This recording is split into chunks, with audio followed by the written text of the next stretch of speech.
existé, Moïse n'a jamais existé. Je n'ai pas parlé de Mohamed parce que ça ne m'intéresse pas pour l'instant. Mais si on démontre que Jésus n'a jamais existé, si on démontre que Moïse n'a jamais existé, ça veut dire que les livres qu'on leur attribue sont nuls, ce n'est pas la vérité. Même les descendants des Juifs à l'heure actuelle reconnaissent volontiers que la Bible, l'Ancien Testament, est un tissu d'histoire totalement mensongère. Absolument rien n'est vrai dedans.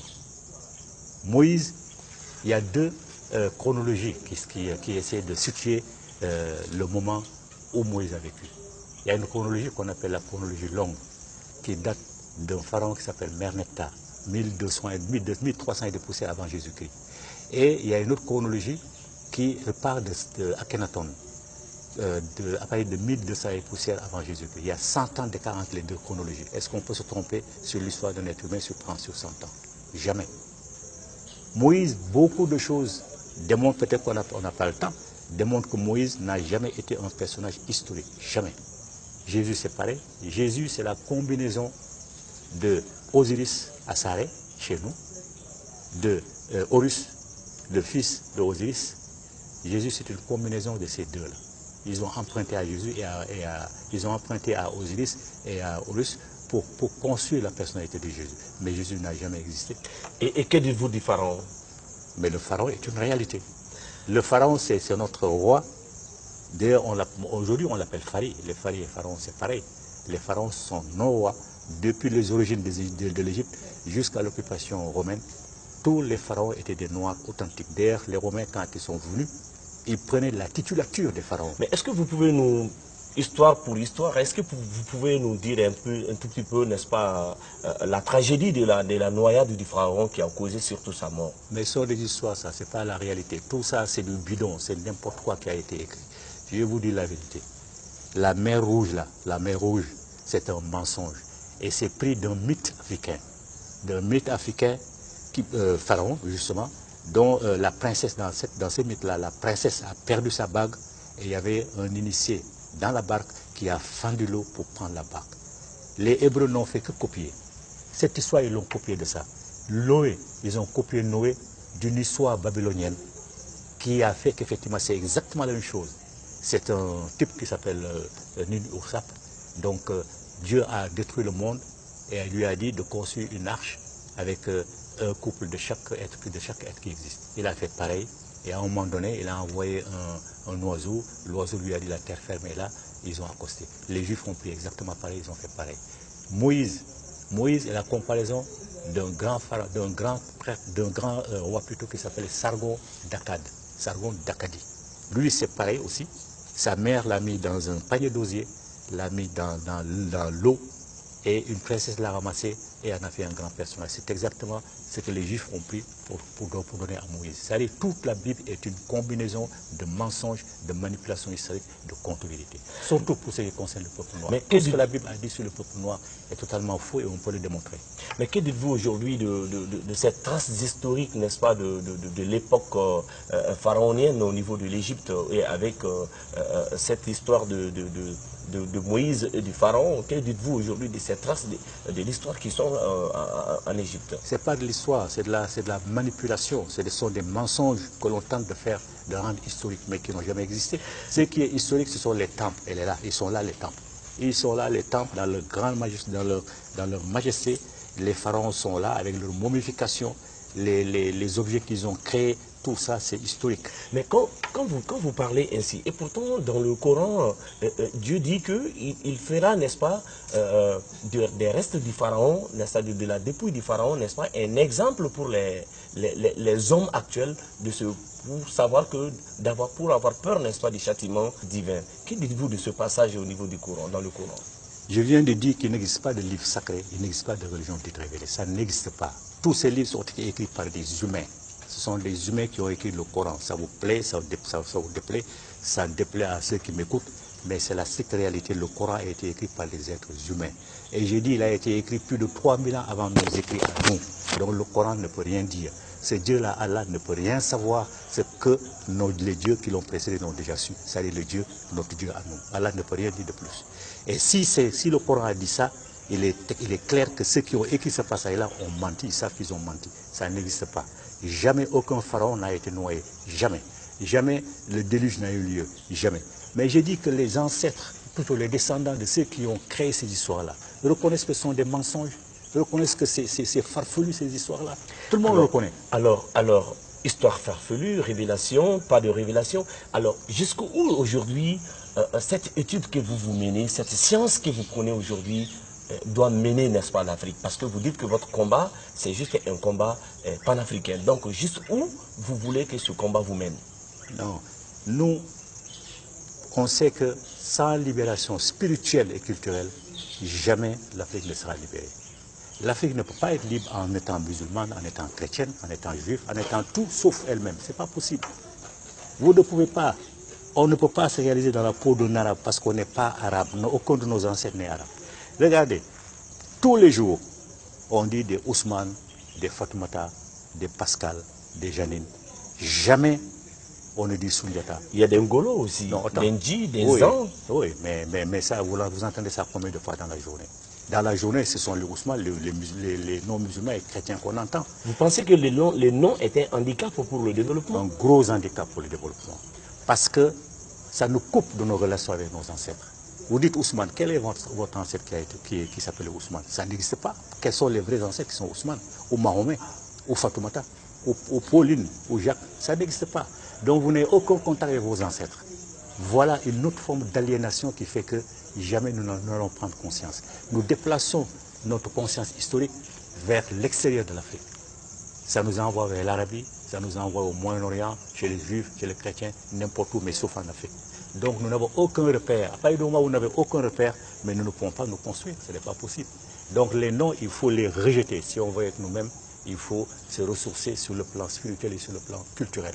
Tant qu'on sera, on va aller dans les directions des autres, on ne s'en sortira pas. D'ailleurs, les Noirs, ils vivent une contradiction permanente. Comment peuvent-ils se considérer comme les égaux des Arabes, alors qu'ils considèrent les ancêtres des Arabes comme supérieurs à leurs propres ancêtres? Comment les chrétiens, les Noirs chrétiens peuvent-ils se considérer égaux aux Blancs, alors qu'ils considèrent les ancêtres des Blancs supérieurs aux leurs? À partir du moment où tu considères les ancêtres de notre peuple supérieurs à tes ancêtres, mais tu es son esclave. Mais aujourd'hui, lorsque vous prenez, je vois que vous mettez beaucoup l'accent sur le nom, sur les attributs du nom, sur le comportement africain, sur, n'est-ce pas, le langage africain. Alors, aujourd'hui, dans ce combat de panafricain, si on vous demande aujourd'hui de donner un langage africain, quel serait ce langage? Non, ce n'est pas comme ça qu'on pose le problème. Il faut d'abord qu'on parle nos langues. Heureusement, dans le quotidien, on parle nos langues nationales. Nous, notre combat, c'est de faire en sorte qu'il y ait une langue commune à l'Afrique. Il y a plusieurs thèses. Moi, ma thèse personnelle, c'est que tout simplement, une langue qui est morte, c'est qu'on ne la pratique pas. Mais on peut la réveiller. Nous avons eu la première langue qui existait, c'est la langue égyptienne antique, authentique, qui est une langue africaine authentique qui existe aujourd'hui. Et une langue arabe? Non, jamais. Ça n'a absolument rien à voir avec l'arabe. Jamais. Peut-être l'Égypte de maintenant, mais moi je parle de la vraie langue égyptienne qui a son écriture. Nous avons créé la première écriture qui existe. Toutes les écritures découlent de la nôtre. Ce que je dis là, ce n'est pas pour nous vanter, c'est que c'est la réalité. Tout le monde s'est inspiré de nous pour exister. Si sans nous, les civilisations là n'auraient pas existé. Ça n'existait pas. D'ailleurs, une petite digression. Nos ancêtres ont dessiné le jugement dernier. Dans le jugement dernier, il y a un plateau. Au moment où ils ont inventé le plateau, les Blancs s'habillaient avec des peaux de bêtes. Ils n'étaient rien, ils ne connaissaient rien à la civilisation. Nos ancêtres avaient déjà créé la balance, pour vous dire. Donc, ce qui est clair, mais c'est ça. Si on n'est pas nous-mêmes, jamais on s'en sortira. Et la langue est un des premiers éléments. Les noms sont un autre élément fondamental. La langue, pour nous, il faut réveiller la langue ancienne. Nous avons une écriture déjà, dont toutes les autres écritures découlent. Il suffit de reprendre cette écriture-là et tout simplement de restituer notre langue ancienne, de la réveiller. Et c'est tout. L'Afrique devient une. Mais est-ce que vous pensez aujourd'hui, avec cette globalisation du monde, cette grande ouverture comme les réseaux sociaux aujourd'hui, l'Internet et tout, est-ce que vous pensez aujourd'hui que ce combat n'est pas un combat, n'est-ce pas, de non-sens? Ce combat, justement, se sert des réseaux sociaux pour bien se faire connaître. Au mois de décembre 2016, du 9 au 11, il y a plusieurs centaines de personnes qui sont venues ici au Mali pour participer à ce qu'on a appelé Mali 2016, organisé par notre association toi RNA Maya, Rassemblement pour la réhabilitation de la région négro-africaine. Plusieurs centaines de personnes sont venues. La diaspora est d'ailleurs. Et c'est grâce aux réseaux sociaux qu'ils ont appris cette nouvelle-là qui sont venus. Donc les réseaux sociaux, effectivement, servent notre combat. Et quand vous parlez de village planétaire, quand vous parlez de je ne sais pas quoi mondial, mais tout ça c'est de l'arnaque des Européens. Puisque dans ce village-là, il n'existe que des sous-fifres, c'est-à-dire nous, et puis des gens qui dirigent le village sont les Occidentaux et les autres. Donc nous ne sommes rien dans tout ça. Alors ce sont des mots qu'on crée pour nous arnaquer, pour nous tromper. Et nous, on s'engage comme ça dans ces voies-là, vraiment sans réflexion. Alors pour le passage de témoin à cette jeunesse africaine, quel est le message que vous adressez aujourd'hui à nos téléspectateurs d'Africab Télévision? Mais ça fait plusieurs années que nous adressons le même message. Le même message, il faut se ressourcer, il faut revenir à la maison, il faut oser aller se faire initier au Komo, au Domo, tout ce qu'on veut, vaudou. Mais il faut se faire initier, entrer dans la vraie tradition et laisser tout ce qu'on vous amène de l'extérieur qui ne fait que vous aliéner parce que ce n'est pas du tout vrai. L'islam ne peut jamais amener quelqu'un au paradis ou en enfer. D'ailleurs, je vous fais une dernière confidence. Chez nous, dans notre tradition, on n'a même pas besoin de prier pour aller au paradis ou en enfer. Ça n'existe pas. On n'a pas besoin de prier. Il suffit seulement de faire les choses correctement. C'est le cœur qui juge. Le jugement dernier dont je vous ai parlé d'une balance. À la mort, 40 jours après, à la mort, c'est le cœur qui est posé sur un plateau de la balance. Et sur l'autre plateau de la balance, c'est une plume d'oiseau qui est posée, qui est symbolisée par une déesse. Donc c'est même une femme chez nous qui décide si quelqu'un va au paradis ou en enfer. Ce n'est pas un homme. Donc c'est l'ensemble des actions que le cœur a posées. Parce que le cœur est le siège de la conscience et de l'intelligence. Contrairement à ce que les autres pensent que c'est le cerveau, ce n'est pas vrai. Le cerveau exécute les ordres du cœur. Donc ça dépend des actions que le cœur a posées. Si le cœur est plus lourd que la plume d'oiseau, la personne revient dans le cadre de la réincarnation. Si le cœur est aussi léger ou moins léger, la personne n'a plus besoin de se réincarner. La personne va au paradis. Mais notre paradis, c'est la fusion ou le retour fusionnel avec Dieu pour mettre fin au cycle de la réincarnation. Donc c'est ça la réalité chez nous. Donc pour inviter nos jeunes, nos enfants là, à ne pas perdre leur temps à aller faire des prières inutiles, mais à se consacrer à la constitution de l'Afrique. Et ça se fait d'abord en étant africain soi-même. Il faut qu'ils soient des Africains, qu'ils s'identifient à leurs ancêtres, qu'ils renouent avec leurs ancêtres, à leurs sources. Ce sont seuls les ancêtres qui peuvent nous aider. Aucun ancêtre d'aucun peuple ne peut nous aider. Parce qu'ils ne nous connaissent même pas. Les Ousmane ne nous connaissent pas. Les Fatmata ne nous connaissent pas. Les Paul, Françoise, Mali ne nous connaissent pas. Ils ne connaissent que ceux qu'ils ont laissés derrière eux. Ceux qui nous connaissent, nous, sont les Sunyata, ce sont les Babemba, ce sont les autres, les Fakoli. Les Fakoli sont ceux-là qui nous connaissent. Et eux attendent qu'on se connecte avec eux pour qu'ils puissent nous aider. Mais nous leur avons tourné le dos. C'est la raison pour laquelle l'Afrique est le seul peuple, l'homme noir est le seul peuple qui soit par terre. Le seul. Tous les autres peuples regardent vers le ciel, mais nous sommes par terre. Tout le monde nous piétine.